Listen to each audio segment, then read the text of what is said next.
જય ગૌ માતા, જય ગોપાળ। આજે આપણે નિલેશભાઈ સાથે જે આ 31 વર્ષ આખા ભારતભરમાં જે ગાય માતાની પદયાત્રા ગૌ પર્યાવરણ અને આધ્યાત્મિક ચેતનાની જે પદયાત્રા ચાલવાની છે એ પદયાત્રામાં સેગવા મુકામે આ યાત્રા આવી પહોંચી છે। તો સાથે આ નિલેશભાઈ અને સાનિધ્યમાં બધા મિત્રો મંડળ ભેગા થયા છે ગાય માતાના દર્શન કરવા માટે અને ગૌ કથા સાંભળવા માટે। તો જે આપણે તમને જે દેખાય છે એ ગાય માતા પુંગનુર જાતિની પ્રજાતિની ગાય માતા છે અને આંધ્રપ્રદેશ એમનું મૂળ સ્થાન છે। જેવી રીતે આપણા સૌરાષ્ટ્રની ગીર ગાય છે, આપણા વિસ્તારની વલસાડ વિસ્તારની ડાંગી દગરી ગાય છે, એ પ્રકારે પુંગનુર જાતિની એ આંધ્રપ્રદેશની ગાય છે। એ ગાય માતાની વિશેષતા એ છે કે એમનું કદ પૂર્ણ વિકસિત હોય ત્યારે પણ આ ગાય માતા પૂર્ણ વિકસિતની છે અને એમનું 2.5 થી 3 ફૂટ જેટલું કદ હોય છે, એટલે એટલી ઓછી ઊંચાઈવાળી ગાય માતા। લઈ લો, હાથથી લઈ લો। ગાય માતાની જે કૃપા છે, ગાય માતાની કૃપા છે એ ગૌમૂત્ર કરે આપણને, અને આપણે જાણીએ ગાય માતાના ગૌમૂત્રમાં 108 પ્રકારના રોગ એટલે અમે ગાય માતાના સાનિધ્યમાં બેઠા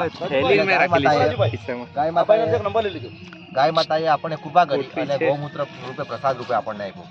તો આ ગાય માતાનું દૂધ છે, ગાય માતાનું દૂધ છે એ તિરુપતિ બાલાજી ભગવાનના જે ચડે છે, આ એક જ પુંગનુર જાતિના ગાય માતાનું દૂધ ચડે છે, એની આટલી વિશેષતા છે।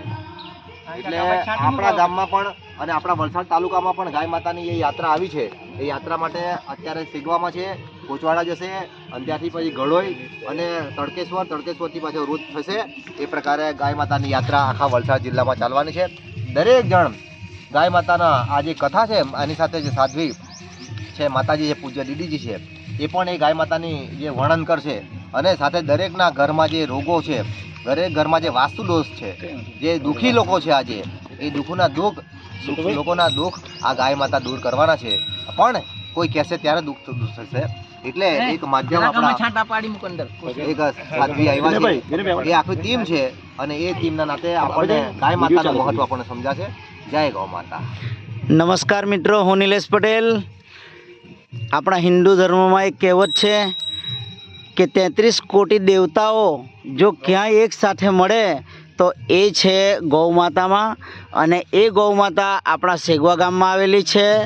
રાજેશભાઈ, નરેશભાઈ અને વીરુભાઈ એ લોકોએ આમંત્રણ આપેલું હોય આ રથને, અને આ રથ ગાય માતાને લઈને આવેલું છે। અને આ ગાય માતા પુંગનુર જાતિની હોય, ફક્ત 2.5 થી 3 ફૂટ ઊંચાઈ છે, પૂર્ણ વિકસિત છે। અને આ ગૌ માતાનું ગૌઅર્ક ઘણા બધા રોગોમાં કામ આવે છે। અને મિત્રો, આપણે હિન્દુ ધર્મમાં જોઈએ તો ગૌ માતાનું સ્થાન સર્વશ્રેષ્ઠ છે, અને તેમાં પણ આ જ્ઞાતિની ગાયો આખા હિન્દુસ્તાનમાં 100 થી 150 જેટલી જ નિમ્ન સંખ્યાઓમાં છે। જ્યારે આ આપણું સૌભાગ્ય છે કે એક વિડીયોના માધ્યમથી આપ સૌને દર્શન કરવા મળી રહ્યા છે। બાકી આ જ્ઞાતિ ફક્ત ને ફક્ત આંધ્રપ્રદેશમાં જોવા મળે છે, અને આ ગૌ માતાનું દૂધ આંધ્રપ્રદેશથી તિરુપતિ બાલાજી ભગવાનને રોજ ચડાવવામાં આવે છે। જય માતાજી, જય મહાકાલ। ફરી આવતા વિડીયોમાં મળીએ, ત્યાં સુધી જય શ્રી રામ, જય ગૌ માતા, જય ગૌ માતા, જય ગૌ માતા।